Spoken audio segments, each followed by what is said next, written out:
Another one of my favorite specialist sites would be the Paleobiology Database. This is a little bit like Wikipedia, but for scientists.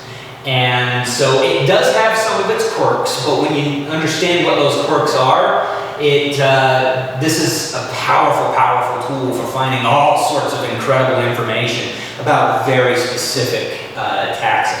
Right here I've got a screen capture on a search for Uranosaurus. Okay, so I've typed that up into the search here. I'm going to click on Uranosaurus up here. I could click on Uranosaurus nigerensis because this is a monospecific taxon.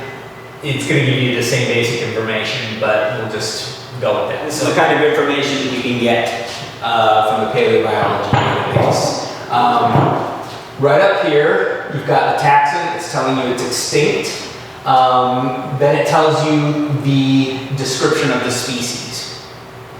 So if you want to find where what the taxon is founded on, go to Taquet 1972, or however you pronounce it. Okay, it's got the full reference here. A lot of the stuff down here is going to be more taxonomy stuff. And right here, like if you're just doing general information on Uranosaurus or something, here you've got like 20 different papers that mention Uranosaurus and give you a chance to read about it. It's got sister taxa here, subtaxa, so that's the species, and you can see here, there's just the one species, so that's okay. Gives you a rough idea of the ecology that it was in. Distribution, this is a great feature of this tool. It'll tell you where its fossils have been found. Now, this is one of the quirks that you need to be aware of when it comes to using the Paleobiology Database. They don't judge the information, they just report it. Okay? So you can get reports of, like I've looked up Allosaurus before, and down in this section, they'll tell you that Allosaurus was in Japan. Well, there's a paper that says that they found Allosaurus teeth in Japan. Whether it belongs to Allosaurus or not, well, you have to look at the paper in order to figure, just how good that identification is. All the Paleobiology Database is going to report is that somebody said Allosaurus was in Japan. Okay. So in this case, Uranosaurus, it's a much rarer animal. So this is going to be a little bit easier to kind of navigate. Okay? This is where I clicked on the Cameroon there. So it'll give you a lot more information on the distribution of this fossil based on where it was found. And if you want to search it, that'll take you there. Okay? So we've got the two collections that were mentioned there for the Cameroon. Here's the paper that was reporting on it. But I like to click over here, and that's where it gives you all sorts of wonderful information. Now, it's not showing up on the slide very well on the screen here, but there's a lot of different things that they'll tell you about the quarries where these different fossils were found. Under the list of taxa here, this is the sorts of stuff that they were finding along with Uranosaurus. So you go down, let's see, what do they have? So Uranosaurus is way down here at the bottom, but you can see already just above there, they did find more dinosaurian material, and they found an armored dinosaur in this quarry along with Uranosaurus. So if you want to know what the ecology looked like, this is the sort of thing that's going to tell you that.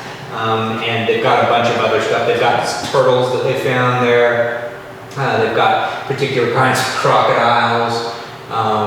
They'll tell you about fish. There are mammals that they found there. They'll even get into paleobotany. Some of the other options up here, they'll tell you about what taphonomy was reported for the site. They'll tell you how old the site is. So it's just a ton of excellent information. And that can give you a great start on looking for more reports. I maintain a blog for this museum, so I can't say that they're 100% bad. There are actually a couple that I rather like. The Sauropod Vertebrate Picture of the Week, STPal. I like that one. The Reptipage, I like that one. But blogs are really where scientists tend to let their hair down. You know, they can have interesting ideas, they have great food for thought sometimes, but it can be very tempting to take them as an authority, and unfortunately, because there's so much of opinion that is not marked as opinion, you end up with scientists or people too coming to kind of smack you upside the head. There are some blogs out there that are very, very popular, and I hate to say it, but they have very, very bad ideas from time to time. It depends on what kind of question that you're looking for. If you're wanting to get into scientists' heads as like human beings, blogs are awesome. But if you're looking for a rigorous scientific source, blogs are crap. When it comes to specifically the blog of the Eccles Dinosaur Park here, I personally try to research that and keep it objective and keep my opinion out of things. And if I put my opinion in it, then I mark it. I also try to make it entertaining without compromising the scientific information there, but it is necessarily an encapsulation of a number of different things. I do try to include the sources that I get the information from as much as possible, so that you don't have to take my word for it. You can get a little bit of a summary, get a little bit of the ideas involved, and then get into the scientific journals. But even a blog from a museum, take it with a grain of salt, including our own here. Hopefully you'll find that it is a good quality blog, but still a blog! Okay. General media. This is great for keeping on the cutting edge, or for keeping an eye out for certain announcements. A lot of times, like, scientific journals are excellent for giving you high quality information, but that process of getting to the high quality information sometimes takes a long time. And occasionally you will find reports of new discoveries come out in the press long before they're ever fully studied. A great example of this would be the Bloody Mary specimen, which may or may not be Nanotyrannus. Right now, that specimen has finally come into the hands of science, and it is being rigorously studied for publication in a journal. But if you want to know a little bit more about the fossil right now, then media sources are likely going to be the most helpful aspect of it. Another thing is that usually because of a very draconian ethics that scientists must operate under from time to time, there are certain specimens that are, how shall I put it, study non grata. Tinker, for example, the smaller Tyrannosaurus skull featured here at the Stewart Museum, because it's a privately owned specimen, or rather ours is cast from a privately owned specimen, it's not something that can be published on. And the only information that you're going to get on a Tinker is going to come through general media sites and through other sources. And so that's still an important source to get, but you will want to be very careful about editorializing, like with the case of Lubesaurus and how things got so messed up right then. Generally, if you're getting something from the Associated Press or from a specialist group like Live Science, one thing I like about Live Science is that they will tell you what papers they're reporting from. So even though they're a secondary source, they will link you into a primary source. And that makes them a cut above some of these other sources.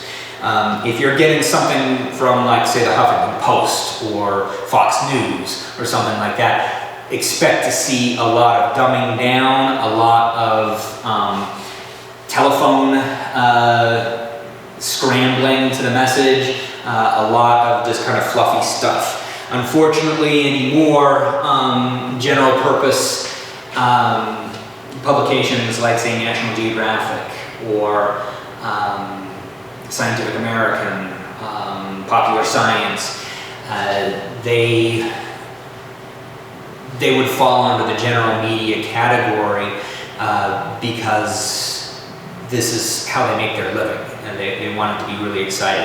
National Geographic in particular, it's got those gorgeous photographs so that you get the feeling of being an explorer without having to leave your living room. That's the experience that they're seeking to provide, and it's very much a vicarious experience. If you're wanting something a lot more rigorous, they can't provide that. They need the space for the photos. Okay, so, you know, keep that very much in mind. But just like, say, with the Wikipedia, articles like this can give you a great jumping off point, and occasionally they're more on the cutting edge, and they can give you some insights that will help you to navigate some of the meatier primary sources. Okay. Last, and I hate to say it, but probably least, art sites like Deviantart. Most of the information you're going to get on there is just flat out made up. But there are a few diamonds in the rough that are worth looking into. Sometimes because they will give you their methodology on, you know, why they drew this thing the way that they did.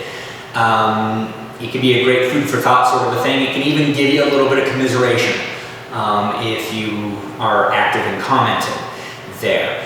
But you want to be very, very careful not to use that as any kind of an authoritative source. I run into too many people online who will talk about a paleoartist that they ran into on Deviantart, and they swear up and down that, you know, their work is awesome, and you take a look at that artist's work and it's made up, and you can't find anything being traced back to fossils. So, yeah, you gotta be really careful with it. But there are a few who will give you sources, and that can give some traction to your research. And, you know, if you're looking for a little bit of inspiration, sometimes it can be fun to look at the science fiction dinosaurs and ask that what if. Just don't mistake that for science.